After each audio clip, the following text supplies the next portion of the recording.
Good morning. I'm Chief Torres, United States Navy, retired. Today is Wednesday, July 23rd, 2025, in Sunrise, Florida. Today I want to talk to you about local apparent noon, LAN, and how to obtain a latitude and a longitude from a single sighting of the sun. Two keywords there is local and apparent. It's only about what it is here in this area where I'm at. And it is apparent because that's what it appears to be. So this video is intended for the Blue Water Open Ocean Navigator. There's two known positions already, right? You have the place that you left, your home port, somewhere in the back, and then you have your dead reckoning position where you should be. You have some idea where you should be, so it's not entirely an unknown. What we're trying to do is to obtain a position using a sighting of the sun as it transits the meridian, your meridian, the observer's meridian. What does that mean? Well, we have sunrise over there on the eastern side of the horizon, and the sun is going to make an arc going across to the west until sunset. Well, at some point in that arc, it's going to be noon, high noon. The highest point of the arc is noon. But it's only apparently so because we know that that is not exactly correct, right? Anyway, it is also local because it is in your location where the sun is apparently at noon. In another location, it wouldn't be. So it's always changing as it moves along as the sun transits. As I said before in other videos, the sun is moving at a rate of 1 degree of arc for every 4 minutes of time. And as it's just moving and it's moving, and it gets to the point that it's directly at the highest point in the arc, and then it moves down towards sunset. At the highest point of the arc, the sun is got a particular bearing. So, for example, if we are in the northern hemisphere and you are above 23.5 degrees northern latitude, further north, at the moment of noon, the sun is going to be directly south. Obviously, if you're in the opposite side of the earth, but if you're in the northern hemisphere, in the southern hemisphere, but at the same date, then the sun is going to be observed directly north because you're on the southern side. So right at noon is another thing that you get, another benefit that you get from LAN is that you can check your magnetic compass to see how we're doing with variation. We'll explain variation and magnetic compass in a different video, but the point is that local apparent noon does that. It gives you a bearing. So if you are suspecting your compass at exactly noontime, you can mark the compass and the bearing of the sun and see what the difference is, where it ought to be. It should be directly south. In our particular example today, we are north of 23.5 degrees north. Why do I say that number? 23.5 degrees is approximately the maximum declination of the sun. and declination being the highest point that it goes either north or south from zero, which is the celestial horizon, the ecliptic, excuse me. So, where do you find that information? You find that information in your nautical almanac. You should have a nautical almanac with you. It's much better if you have a paper one or you printed it out somehow. You can download it today. But in the old days, like me, you actually had one. It used to be printed by the the United States Naval Observatory, and it was also in Her Majesty's service. Uh, you can find different types today. You can find it online. You can check it immediately wherever you're at. What what is the declination for today? But you're not going to have that because the whole point of these videos that I'm doing on navigation is not to teach you to go out there and navigate, but to survive after the lights go out, right? At some point, the global warming and sea level rise is going to cause certain changes that I believe personally that we will lose electricity. So if you lose electricity, you have a situation where you cannot use GPS. Now, if you're stationed on board a nuclear powered guided missile cruiser like I was on the Bainbridge, and your target is 500 miles away, it is very important to know where you are because you must know to the best degree of accuracy possible where you are in order to fire a missile and hit a target. A half a mile difference could mean wiping out the target or missing it altogether. So this is very important. But even then, in my day, and it's still true today, a global positioning system is a satellite-based system which requires transmissions through an antenna.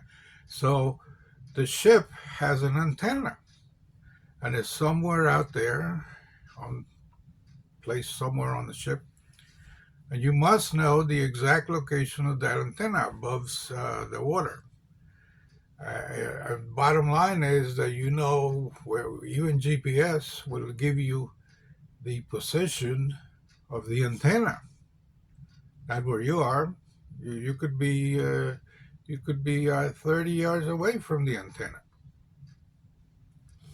But the understanding is that if you know where the bow of the ship is, you should know where the stern is. That's really the reality, right? You're going to fire a missile, boom. In a small boat or a different kind of vessel where you are simply out there um, without electricity, you're going to need certain things. You're going to need a sextant, although you could probably do without it, but preferably you have a sextant. You're going to need some kind of timepiece that is not subject to electrical input or to batteries. So here's an old one, just showing you. This is an old clock. You wind it up, right? You wind it up. It makes a lot of noise, so I'm not going to wind it up right now. But get yourself one. Two actually would work better. Get a clock and a stopwatch. Same thing. Don't get a battery operated stopwatch. Get a manual mechanical one. And you're going to need I already mentioned it, but you're going to need some kind of table for declination of the sun. You don't need a complete table, but you need the declination of the sun. And if you don't have that, you can pretty reasonably calculate what it is today, because we know that it goes from 0 to 23.4 degrees either north or south. So you can interpolate and get yourself a nice table for the for the period, which is 90 days, right? It goes at the beginning of the year, being um, March 20th today,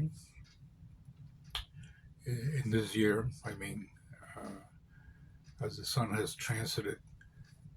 March 20th is the beginning of the astronomical year. So from there, 90 days later is June solstice, right?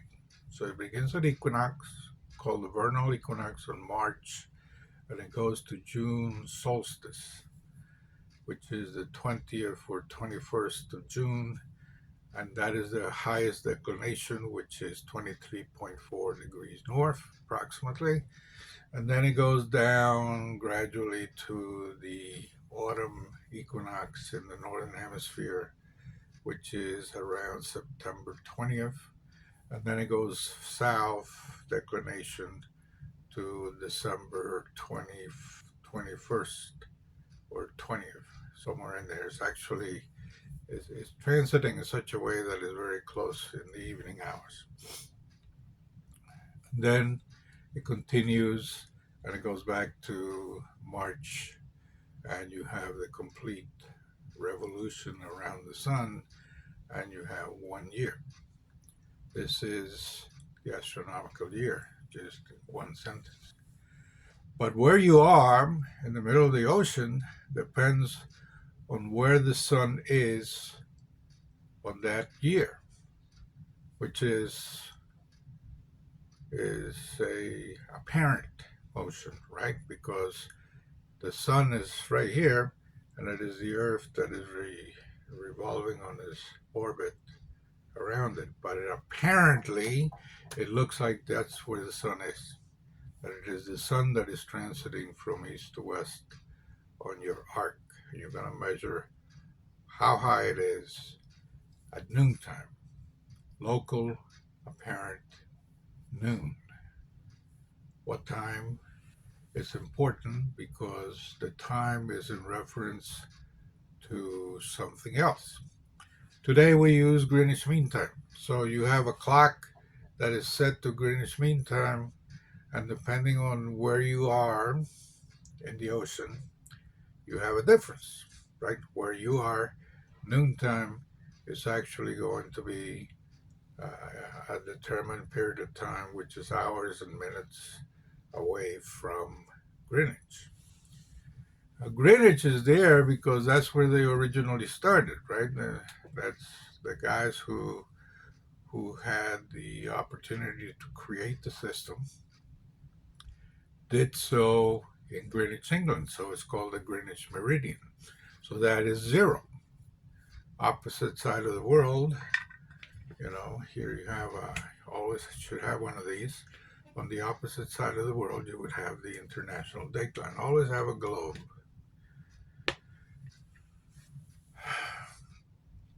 Okay, so here you are, a young sailor trying to navigate, going out there in blue water. You're middle of the ocean, and you have your stopwatch, and you take a sighting. And the sighting, it gives you X number of degrees and minutes that the sun is transiting towards the height, and you wait a few minutes and you take another sighting, and it sights again, and it's either higher, and it's hopefully higher, and then another sight, and another one. And you take a series of sights about 1 minute apart, and what you'll see is that the sun is going higher, higher, higher, higher, and it reaches a point where it appears to stop. Literally, it appears to stop because the way that your eyeball works through the sextant, it appears to stop. So it's kind of like hanging there, and then it begins to move down again because the altitude is less. So because you took the time that it was there, that was the highest point along the arc. So now you have a time.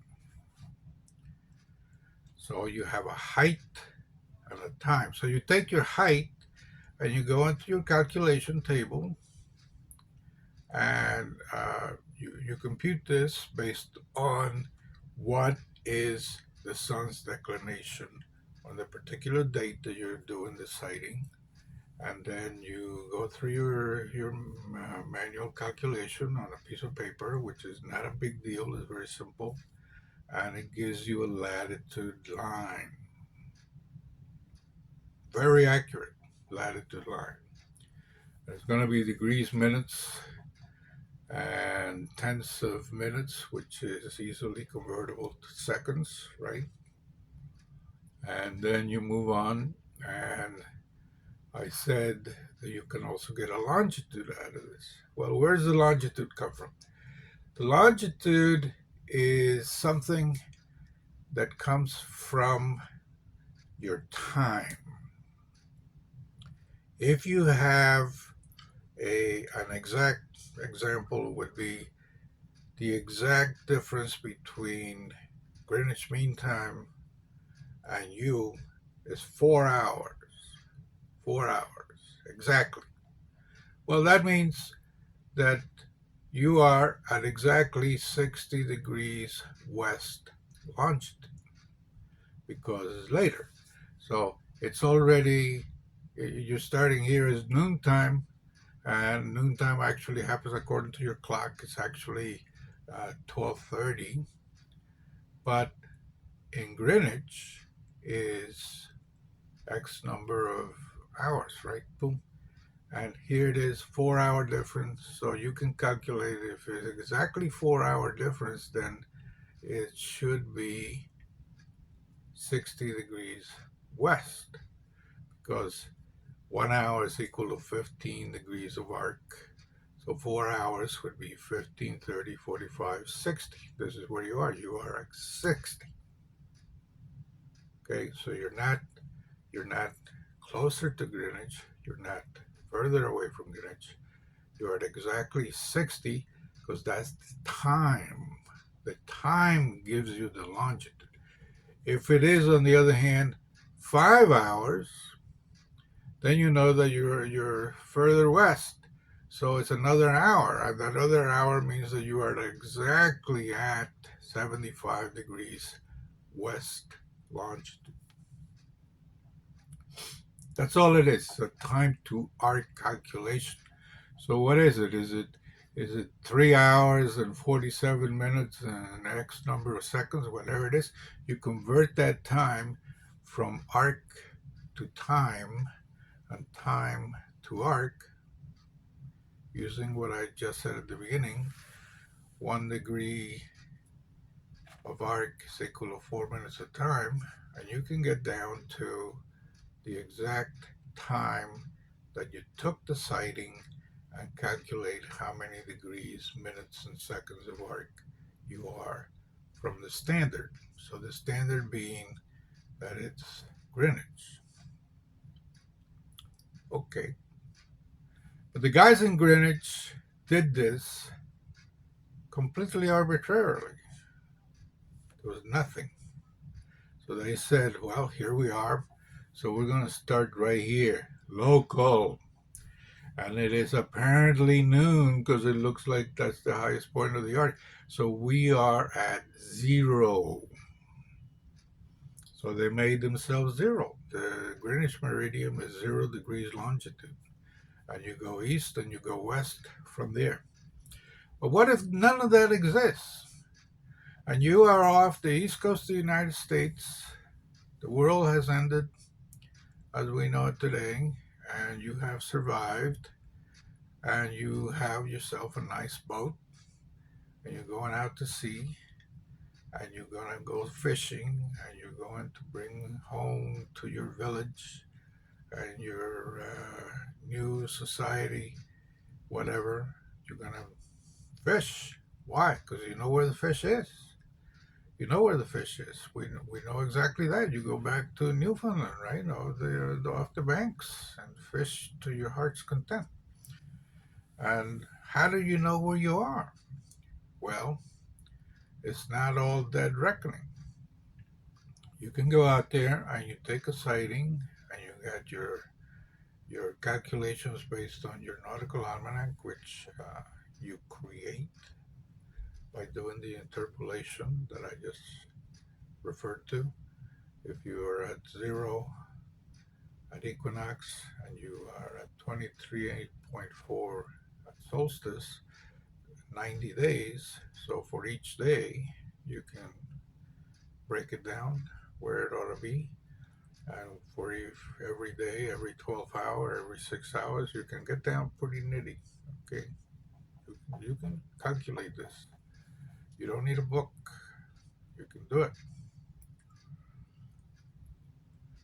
Because you have this knowledge of astronomy that already exists, you're not reinventing the wheel. You're just using the tools that were already there, and you are recreating the book. You're recreating the table of the nautical almanac that deals with declination. Well, the same thing with the clock. 0 does not necessarily need to be Greenwich. What position do you know in this future apocalyptic society that I'm envisioning that it could happen? Well, your longitude, wherever you started from, whatever your home port was, you have an idea what your latitude is. You can measure that too. There it is. This is my latitude. What's my longitude? Well, my longitude is this based on what it was if I had Greenwich. I don't know if that's what it is. It doesn't really matter, does it? It's where you are. So it's 0. So you make it 0. You make it 0. You have a latitude and a longitude. And the longitude now, the 0 degrees longitude is your home port. So you head east across the ocean towards the fishing grounds, and you go X number of hours and minutes, and that's how many hours and minutes converted to degrees you are away from the standard that was 0, which was home. So technically speaking, you can go anywhere in the world, and instead of using Greenwich, you're using your home port. That makes sense? Do you understand this? It's not that difficult. This is all theory, but give it a little whirl in your head, and you'll find that it works. It's perfect. There's nothing wrong. There's nothing mathematically incorrect about it.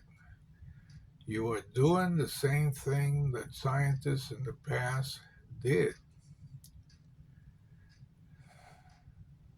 That's basically it. There's nothing to it. Highly recommend that you go out, go find yourself a store and get yourself a clock, a real clock. This is kind of like it's not so great, but there are great clocks out there. There are those that rise to the level of being referred to as chronometers. They're still around, that you can wind them. And there are other marine clocks that you have a key and you wind them. They last very good. They're good for the elements. You're going to be traveling in, moving up and down and sideways and so forth. The roll and pitch of the ship. But the bottom line is that you can get this the same way you can get a sextant. Obviously, the other thing that you're going to need is a magnetic compass. Get yourself a good quality magnetic compass. Constellation used to be a favorite compass in my day when I was younger. And the idea of going sailing around the world is important. So get yourself a good compass and learn how to swing it. We'll cover that in another video. But right now, The only thing that I wanted you to understand from local apparent noon is that if you are having a good sight and is reasonably accurate, you can take a bearing. And that bearing is obviously going to be a magnetic bearing. So if the bearing is supposed to be 180 degrees, because that's south, and you observe it and it's not 180 degrees, it's 185, then you have your little thing, right? Your little formula. What was it? I forgot. I'll have to get back to that.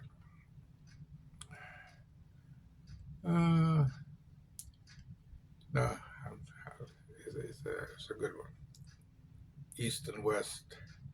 You add east, subtract west, that sort of thing. We'll cover that. I'm from the last century, mind you. Anyway, that's it for today. Just wanted to pass that on. Have a great day.